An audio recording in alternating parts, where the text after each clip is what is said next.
Welcome everyone to Immigrant First Investing with the American Lending Center, ALC. My name is Chris Mason and I'm the Chief Communications Officer. I'm joined here with my colleague Gary Merson, Executive Vice President, and a man who really doesn't need any introduction, an immigration luminary, Senior Advisor here at ALC, Ira Kurzban. Ira, welcome to California. Thank you, Chris. Good to see you. Good to see you, Gary. It's a pleasure to be here. Absolutely. So today we thought we would just, as we kick off 2026, jump into, what's the overall feel for EB-5 right now? What's the outlook going forward? And so I think we can really dive into some of the cutting edge issues and really sort of get your insights. But before we do that, something that we'd like to hit on, and I'll pass it over to my colleague Gary Merson, is the fact that when we look at EB-5 and we discuss EB-5, it's always through the lens of immigrant first investing. It's something that's part of our culture here at ALC. And so I think it's important to highlight that at the outset as we kick off the conversation. So Gary, maybe you want to explain to the audience just sort of what our outlook is on immigrant first investing. Thanks, Chris. And again, Ira, pleasure to be with you this morning. John Shen has really talked about the importance of the immigrant experience as part of EB-5. And many in this industry, focus on the deals, they focus on the projects, they focus on the profit. And of course, those are very important parts of EB-5. But I think we know here at American Lending Center that we don't succeed unless the immigrant succeeds. And so transparency, compliance at the highest levels, the highest standards, ensuring that the immigrants understand the process and are able to move through what can often be challenging, but as seamlessly as possible with a team surrounding them. And so those are the hallmarks, I think, of immigrant first investing for us. Great. I think that's great. Really sets the tone for us. So why don't we jump into it? Ira, it's been a wild ride since the new administration has come into effect in 2025. How are we feeling at the start of 26? Probably as uncertain as we could be. The president has proposed his gold card and his platinum card. At first, I think people just thought there was no way they could do it. They're now trying to massage the use of EB-2 and EB-3 visas, and maybe EB-1 visas, as a way of attempting to give people a visa, although it's still kind of ill-formed. And the real question is, I think, for the EB-5 community is what it means for EB-5. Because obviously, there's no reason why you couldn't have both. You could have a gold card program or a platinum program and still have EB-5.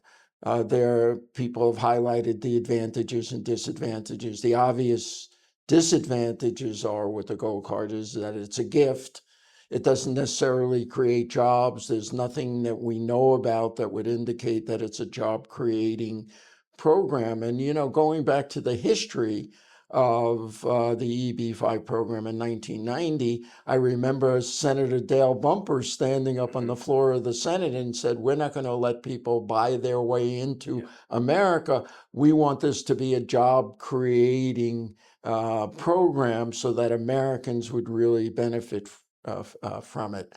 And so I think whatever happens with the gold card, EB-5 needs to be there, particularly in its newer form, which emphasizes things like infrastructure, rural America, which I think was one of the basic principles founding the EB-5 program.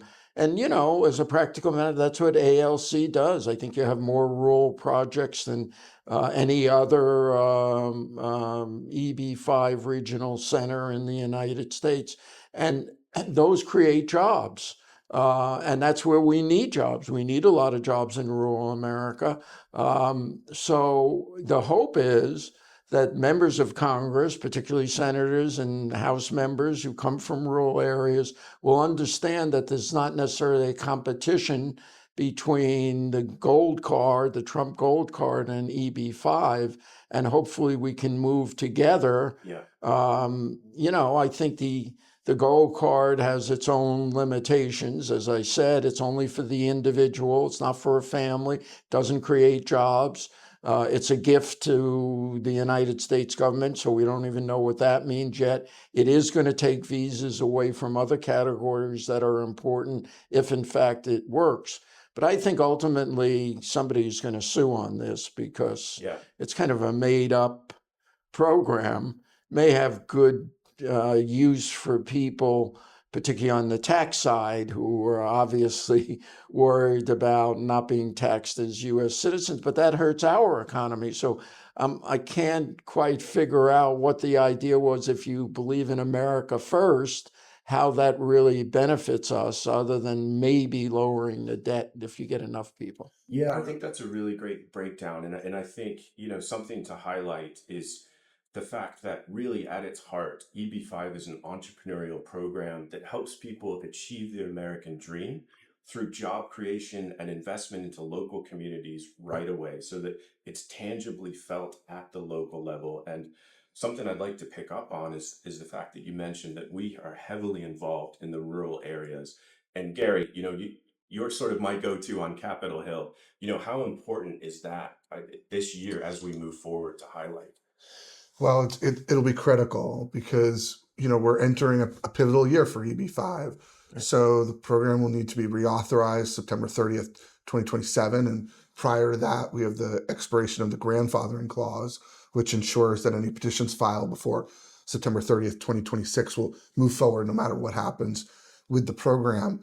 But I think that, and so we'll have to make this case to Congress that the EB-5 program brings foreign direct investment, creates jobs, and there's real value there. And I guess that's where I go back to Ira. You've been working in the program for, I think, several decades. I won't say how long. But to me, the program is on more solid footing than it ever has been, thanks in large part to the 2022 law. I mean, talk about the evolution of the program. This program's gone through lots of different changes, as you know, Gary. When I started, many people were, quote, kind of pushing the envelope, shall we say, and saying, you can only put in 125,000 and then we'll give you a loan for the rest, but it was a loan from the regional center, which was illegal. And then, a number of decisions came down after that, matter of Izumi and matter of Ho and other decision that basically said, hey, wait a minute, this is an investment program to create jobs. That was the point of it. So they strictly adhered to this idea that you actually have to put in the money. Right? And that whether it's cash or anything else. And then we went through a phase where the program was not particularly successful, I think, even though there were efforts to try and make it more successful following Izumi and so forth. But the big change was 2008, when money no longer became available due to the crash.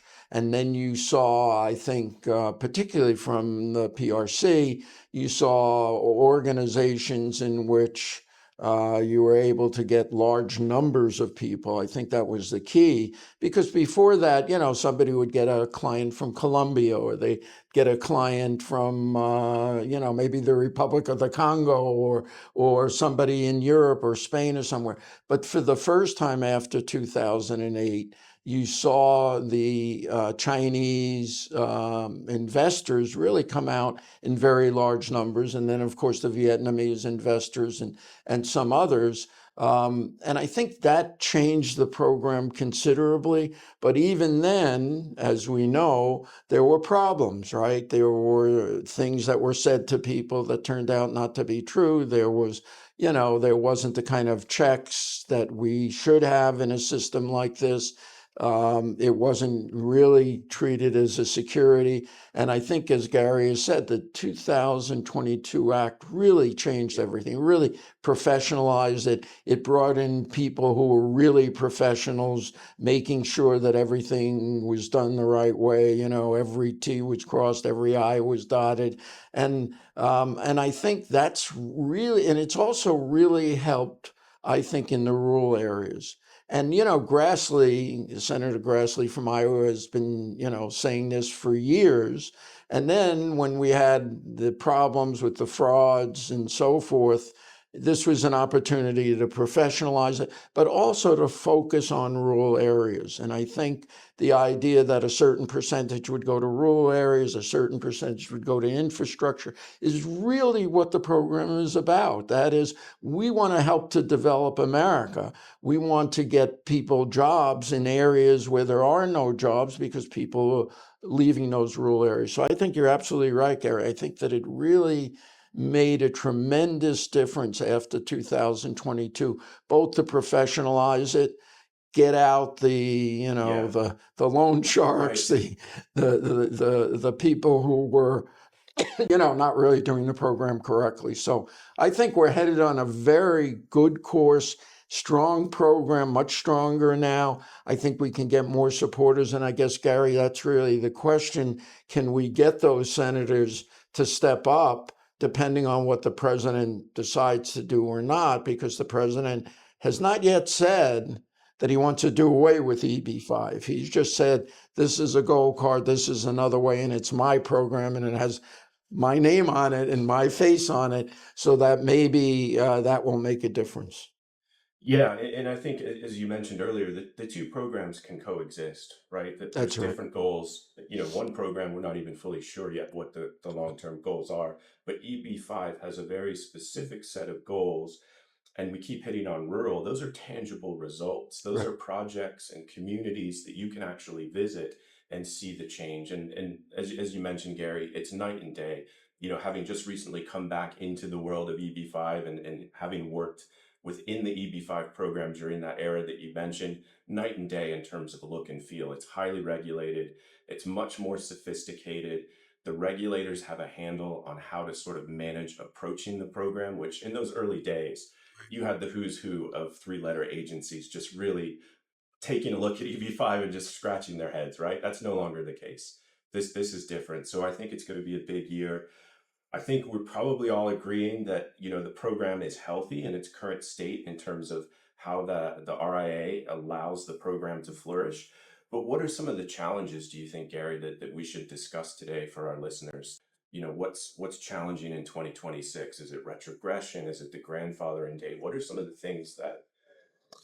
Let me just say before turning to your question, in terms of the where the program is now, in terms of how it's been cleaned up, just at the end of December, I went to a USCIS application support center to have my fingerprints taken Oh, right. as a regional center operator, and so there I was.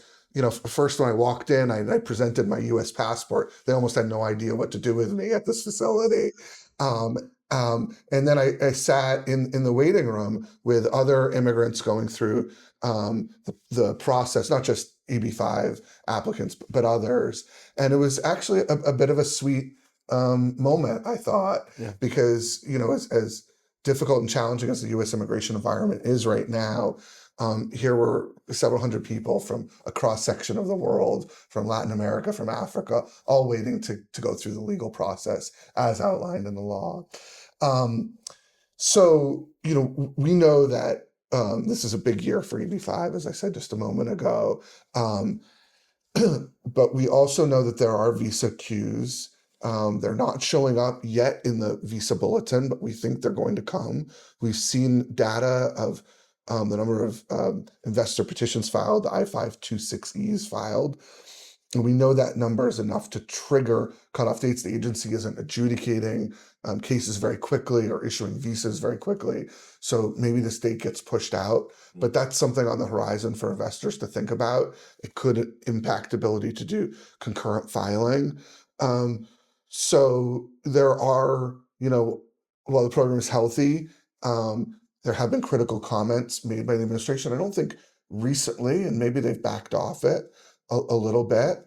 But there's no doubt that there are challenges right now. And I think a lot of the comments were kind of based on pre-RIA, Mm-hmm. Yeah. the view Right. that this is a corrupt program and there are problems. I think everyone would agree, Gary, what you were saying, and Chris, which is, post 2022, it's a very different program.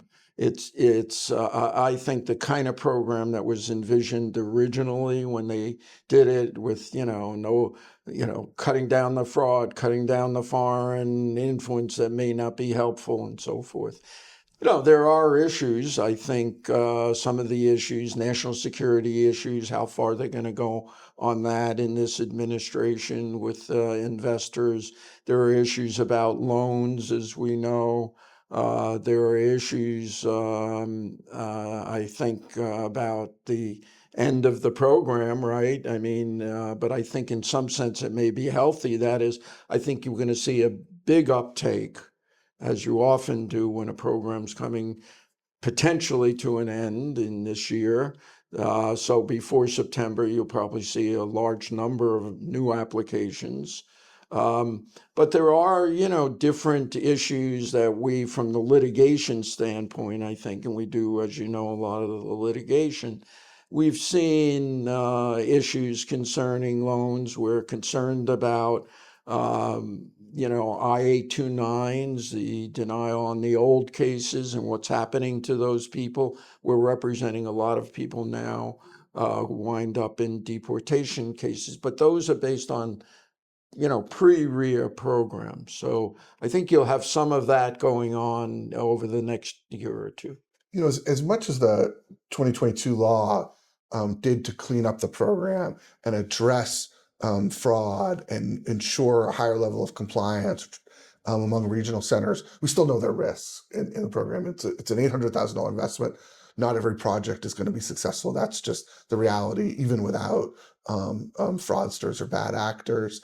And so I think it's important for any applicant, anybody considering the EB-5 program, to do their due diligence, to learn as much as they can about it, about the program itself, and then the projects in the organization, the regional center they might be working with. And when I, having left government and starting to, look at my next career opportunity in EB-5, and I connected with John Shen, and I was very excited to do that. But I started to do my own due diligence and call around. And one of the first calls I made was to your partner, John Pratt, who's was just a year ahead of me in law school, is a friend and a mentor of mine.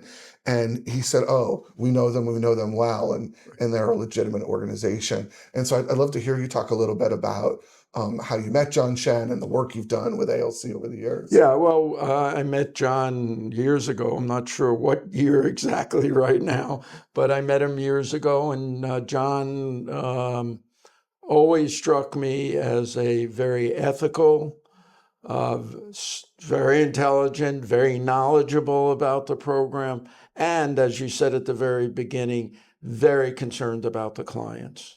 And that to me was a major attraction. And I think I've mentioned to you, we not only became his lawyer, but I became personal friends with John because I was so impressed with his character, which to me counts for an awful lot in this world. It's not just about what you've accomplished, it's what kind of person you are. And John's an exceptional person in that sense. So I think what we wound up doing, John had some initial problems with certain cases. He asked us to come in. He never asked us to, hide anything or, misrepresent anything. We worked on a couple of cases successfully.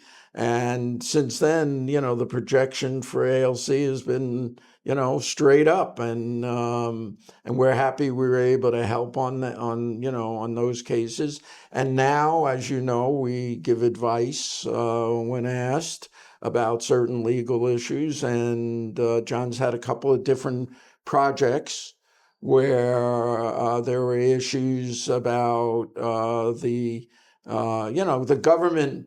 I must say, and Chris, you were in the government, Yeah. I think often the government picks the wrong issues to fight on. There's issues you can fight on or not, but I think more often than not, I found that we wound up fighting on issues, for example, on the issue of cash, whether or not, Right.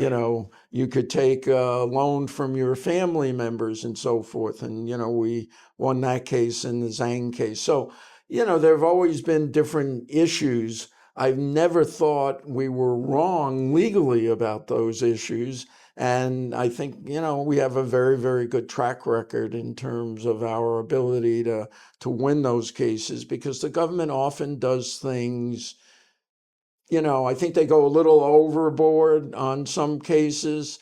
And I think they're trying to establish a principle, but often that principle just is not consistent with the statute. So, we've been successful in that way. I think that's exactly right. And, Gary and I have both been within government, and it's frustrating even on the inside. These policy decisions, how they're made on a day-to-day basis. Just to shift gears a little bit, towards the applicants and the investors that we work with, given that backdrop of some of those historical issues, one of the things that we try to project is that, look, EB-5 is a journey, and it's a journey that you don't travel alone. So it's very important that you have trusted advisors along the way that can recognize some of these downstream problems and make sure that you're framing your case, your application in the right way. Gary, I don't know if you have any thoughts there. Well, I think the financial transactions can be complex in EB-5, but at ALC, I think we try hard to make sure that they can be explained. Yeah. And if you can't, sit with someone and have a pretty clear conversation about how the financial transaction works, if you can't do that, you've got some problems. Right. And so we haven't used any of the kind of loan facilities that you're talking about. We try to work almost exclusively with senior loans that are well securitized. And this goes back to immigrant first investing, because at the end of the day, people have two expectations for the program. They want to get their green card and they want to get their investment back. And the process along the way is important, but the outcome, of course is as well.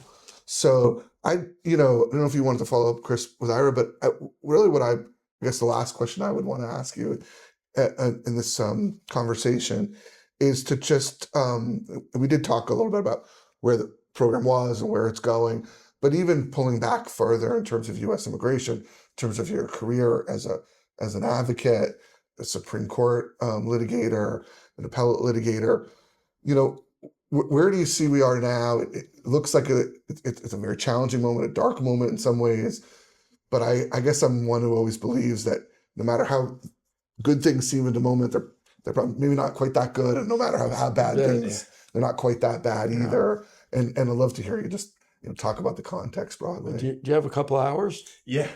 Easy questions. I think it's really difficult to know. I think some of it will turn on politics. I think some of it will turn on what happens in the midterm elections.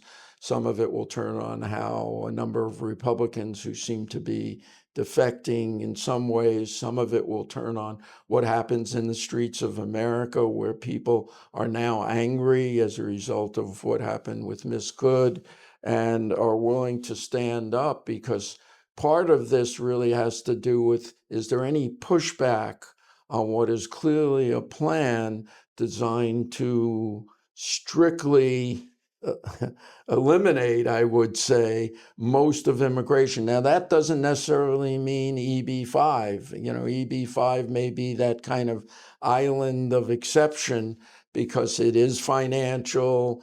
This administration can relate to the idea of people investing and so forth.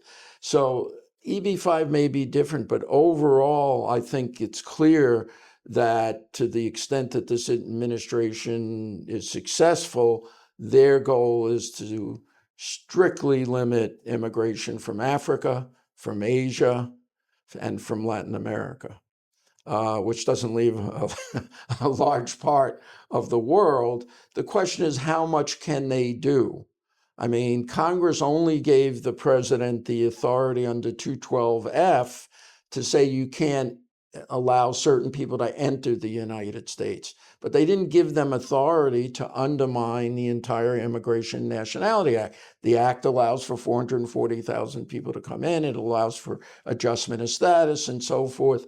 So I think a number of these programs are going to, that this administration is now attempting to push, are going to be challenged. I think some of them will be successful, some of them won't be successful. Immigration will be reshaped. But Gary, we had this, and I wasn't around then, but during the Great Depression, when we didn't have adjustment of status, we had immigrant visas.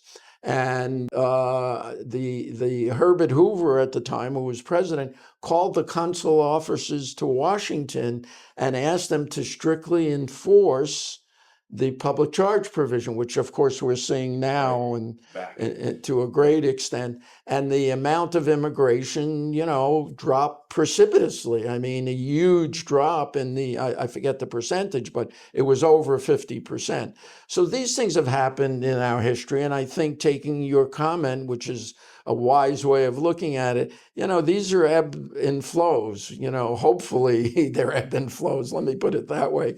And if they are, you're going to see a resurgence, because after all, we need students in the United States. We need engineers. We know at both the high skilled level and the low skilled level. I think this administration has not appreciated the need for the high skilled level, because they keep talking about how Americans can do these jobs. But those of us who've been in government, who've been outside of government, who've represented people, we know that the success of America has always been immigration. Right. And that's what, the rule of law and the fact that we're a welcoming immigrant community. So absent that, I think the United States will regress substantially. I'm hoping, and I believe in the end, maybe even in my lifetime, that, there'll be a resurgence and we'll be back, and even greater as the need becomes greater for, very high skilled people and very low skilled people. Well, gentlemen, I think we were just warming up, but I think that's a great place to stop here today. Ira, it's been a pleasure. We really appreciate having your guidance on the team here at ALC, and we look forward to 2026 and really making the case for a stronger EB-5. Great, thank you. Thanks a lot, Chris. Thanks, Gary, for being here. It's a pleasure. Thank you, Ira. Thanks, Chris.